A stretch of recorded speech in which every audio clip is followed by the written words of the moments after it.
ले लो, अरे गाय ले लो 100 रुपए में। तभी हरिया उसे आवाज देता है। अरे भैया ये गाय कितने की दी है? अब बताया तो भाई, मात्र 100 रुपए में। अरे कुछ पैसे कम कर लो, ये गाय हम खरीद लेंगे। अरे नहीं भाई, 100 रुपए से 1 रुपए कम नहीं लूंगा और ना ही 1 रुपए ज्यादा। लेना है तो ही बात करो। शिबू पास खड़ा खड़ा सब देख रहा था। वो गाय वाले के पास आता है और कहता है, भैया ये गाय मुझे दे दो, मैं इसे खरीद लूंगा। अरे वाह, ये भिखारी कब से कोई चीज खरीदने लगा। अरे वो भीख मांगे, तुझे खुद के खाने के लिए तो इस कचरे के ढेर पर निर्भर रहना पड़ता है और चला है गाय खरीदने। क्या खिलाएगा इस गाय को इस कचरे के ढेर का खाना? शिबू खड़ा खड़ा सुन रहा था।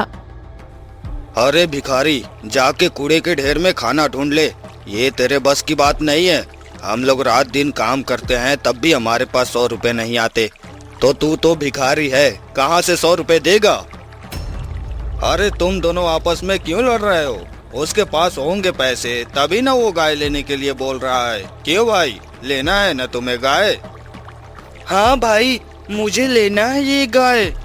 अरे गाय वाले भाई, क्यों बेकार में अपना समय खराब कर रहे हो? ये बस तुमसे मजाक कर रहा है, हम सब जानते हैं इसे। ये इस गांव का भिखारी है, भीख मांग मांग कर तो अपना गुजारा करता है और यहाँ वहाँ कचरे के ढेर में से कुछ न कुछ खोजता रहता है।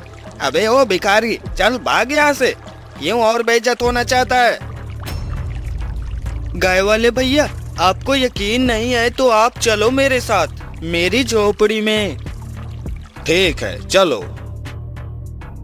अरे भाई दीना, ये क्या माजरा है, हमें चलकर देखना चाहिए। हाँ हाँ चलो। हरिया और दीना दोनों शिबू के साथ उसकी झोपड़ी की तरफ चले जाते हैं। फिर शिबू अपनी झोपड़ी में जाता है। भाई आप यहीं रुको, मैं पैसे लेकर आता हूँ। शिबू अपनी कुटिया में जाता है और 100 रुपए निकाल कर ले आता है। ये लो भैया 100 रुपए, अब मुझे ये गाय दे दो। अरे भिखारी, तेरे पास 100 रुपए कहाँ से आए? कहीं तू चोरी करके तो नहीं लाया ना? नहीं भैया, मैंने कभी चोरी नहीं की, ये पैसे मुझे किस्मत से मिले हैं। देखा तुम लोगों ने, इस गरीब का मजाक उड़ा रहे थे और इसे भिखारी बोल रहे थे, लेकिन इसने बोला ही नहीं, खरीद भी लिया और इसने तो मोल भाव भी नहीं किया। ले भाई तेरी गाय। भाई तुझे कुछ समझ आया?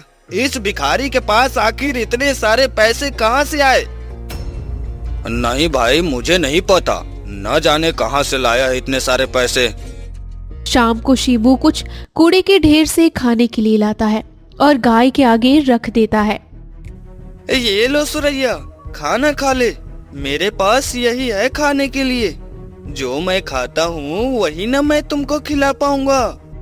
आप चिंता मत करो मेरे खाने की, मैं सुबह प्रतिदिन घर से निकल जाया करूंगी और बाहर से खाना खा लिया करूंगी। तुम प्रतिदिन मेरा दूध निकाल कर पी लिया करो, जिससे तुम्हारा पेट भी भर जाएगा और तुम्हें कूड़ेदान में से खाना नहीं लाना पड़ेगा। कहीं तुम मुझे छोड़कर चली तो नहीं जाओगी ना? नहीं, मैं तब तक आपको छोड़कर नहीं जाऊंगी जब तक आप नहीं चाहोगे। फिर ठीक है सुरैया। पास में ही भद्रपुर के राजा भानु सिंह का राज्य था। वो राजा बहुत ही निर्दयी और क्रूर स्वभाव का व्यक्ति था और गरीबों से बहुत नफरत किया करता था। एक दिन उस राजा के पास एक बूढ़ा आदमी और किसान आते हैं। महाराज की जय हो। कहो कैसे आना हुआ यहाँ?